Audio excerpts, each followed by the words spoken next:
Do INTJs get lonely?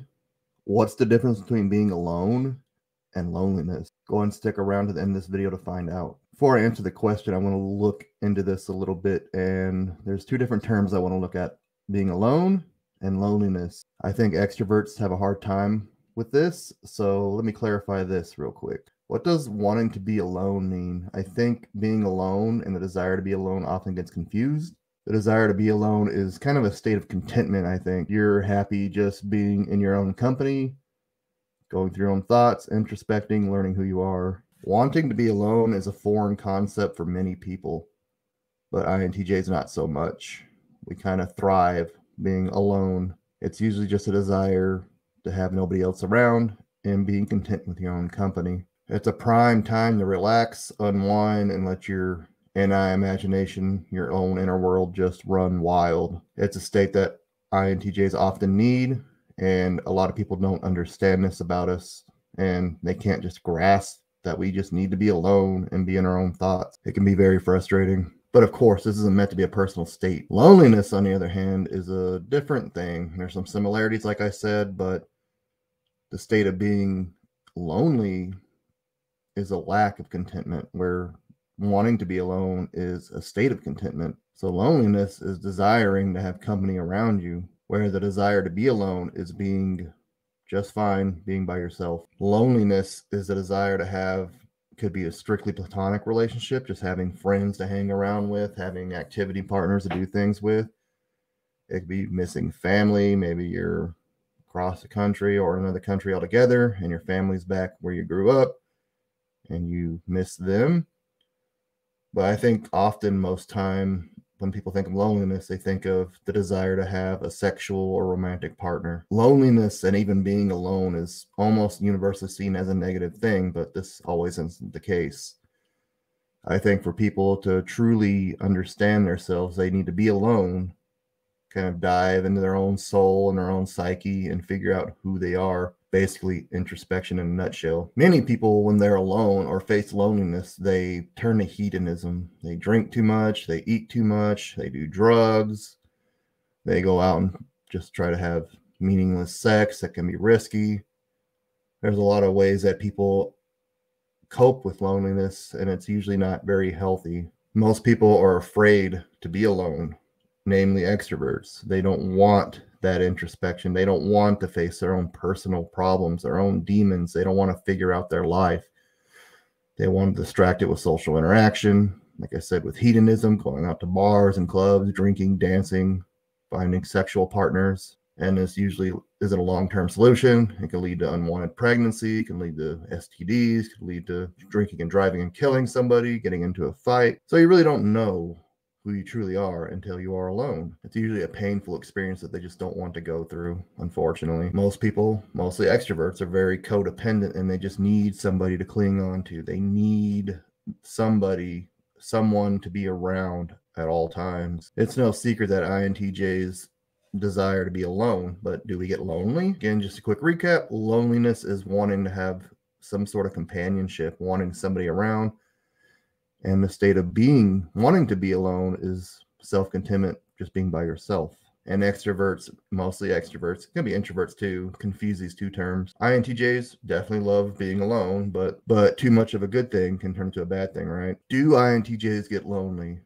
There is no clear answer to this, and it varies. For INTJs, it can depend on their situation, their upbringing, their own mental health, and their own situation. If INTJs were raised in a nurturing environment where they were able to figure themselves out and be understood, and their family, parents, community realize their needs to be alone, then yeah, I think they can be mentally healthy and they can have the social skills that INTJs often lack to find and seek these relationships that INTJs need. And yes, INTJs do need relationships, just to a lesser degree than most types.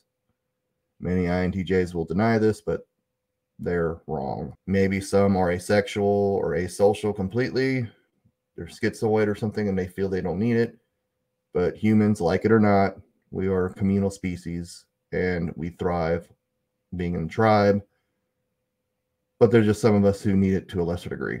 Many INTJs, on the other hand, do not get the understanding that they need, the independence that they need, and they are often misunderstood, neglected, abused, and they can't find out who they are, and they don't develop the social skills they need to prevent being lonely if they do get lonely. You can watch this video up here, I don't know where the hell it's going to be, about being traumatized and lacking a self-identity.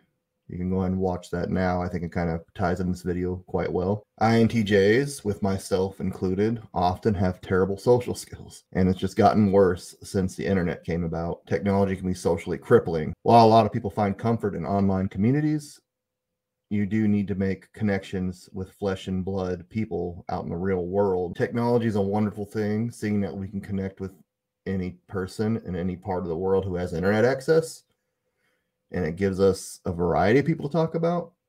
But your next door neighbor could be somebody that you make a better connection with and have more content relationship with than somebody in Korea or wherever you may be, or you find these connections. INTJs often have a hard time finding people to relate with, and well, it's a lot easier to do on the internet. You can find your tribe. I think online interaction can be a good and bad thing. A lot of people do find refuge in it, but it's not ideal. I think even people of all types, when they depend on the internet, because I remember a time when I was young and there was no internet, or at least internet wasn't what it is today. You actually had to go out and play sports with friends, or even sit next to a friend and play video games. You can't sit in your couch in a living room and play a video game with somebody across the world, play a board game, play Dungeons and Dragons, go out for a walk, go out for a hike. You had to go outside and develop social skills to find these connections. When I was younger, I had a little bit better social skills than I do now, but the internet's a crutch, and we're kind of afraid to get out behind a screen and interact with people. And this is creating a lot of problems, not just for INTJs, but for people worldwide of all different types. Me personally, I get lonely fairly often. Most of the times I'm content being alone, but I do lack social skills. I do have trouble finding people out on the streets to connect with. I live in Tucson. I grew up in a town that was about 6,000 people when I was a kid. It doubled in size to a whopping 12,000 people now, but currently I live in Tucson where there's 1 million of people, and I feel more alone in a city of 1 million people than I do being alone in my own house, unfortunately. People are so distracted being on their phones, social media, and it creates even like a deeper form of narcissism. Like I remember my therapist was talking about how she was at a wedding or some kind of party, like a quinceañera, which is like a coming of age for Mexican girls. When they're 15, they have this party called a quinceañera. She just pretty much saw people putting their phones in the air like this and dancing and recording themselves, and they get on their phones and don't socialize. Kind of pathetic. And you think about it, I mean, you know, I've been the very few dates that I do go on, I've seen just girls, they just pull out their phone and they have to record everything that we're doing, take pictures of the meal. And it's just like, put your phone down. I just want to talk to you. I don't want to talk to your followers on Instagram. So instead of interacting, people rely on technology, and well, people get bitter. They can't find people, so they go online and find tribes. And I think this is where like it gets toxic, like social justice warriors or radical feminism.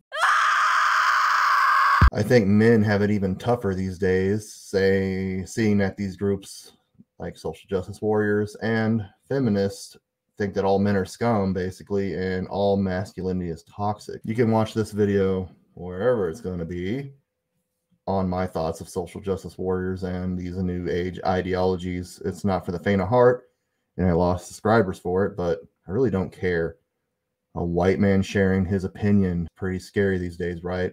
Very taboo. There's many studies and articles, though I don't really care about it, but it's pretty obvious that there's a loneliness epidemic today, and men are greatly affected by this, much more than women.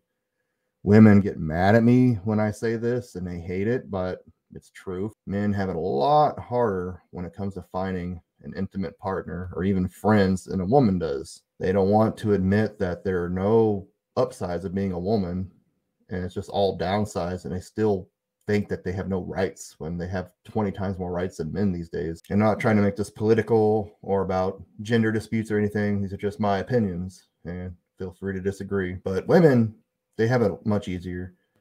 I hear women complain more often than not that they have too many options for a romantic sexual partner rather than having none. Which of the two do you think is better? If you like this content so far, give it a like. I'd appreciate it, and consider subscribing. You'll probably want to unsubscribe after you hear all this, though, unfortunately, but you do you. I don't see why they deny this. I don't see why they think there is no privilege to being female. I've seen even the most obese, grotesque women drift from relation to relationship without any effort. They just find somebody and they need somebody to be with constantly, and they can't be single. They can't be alone. Men, on the other hand, they can be fairly decent looking, even have good jobs, and they still can't find a mate. If you're an INTJ incel like me, then leave a comment down below and let me know your struggles. Apparently, I'm an incel because I have an opinion. I guess technically maybe I am an incel because I do lack the social skills to find these relationships, but I have a lot of things going against me. Like I have the avoidant personality disorder and I may be autistic. I get screened for autism in about a week, so I'm gonna see how that goes. And I'm not saying that women don't have any struggles finding relationships. They do, I'm sure, especially INTJ women, because they're seen as emasculating and masculine at the same time, and this can be intimidating towards men. But long story short, yes, INTJs can definitely be lonely. There are a lot of INTJ keyboard warriors out there who will deny this. They kind of want to say that INTJs have no vulnerabilities, but that's completely not true. A lot of them are mistyped anyways. So let me know down in the comments below what your experience with loneliness is. It doesn't matter if you're an INTJ or not, male or female.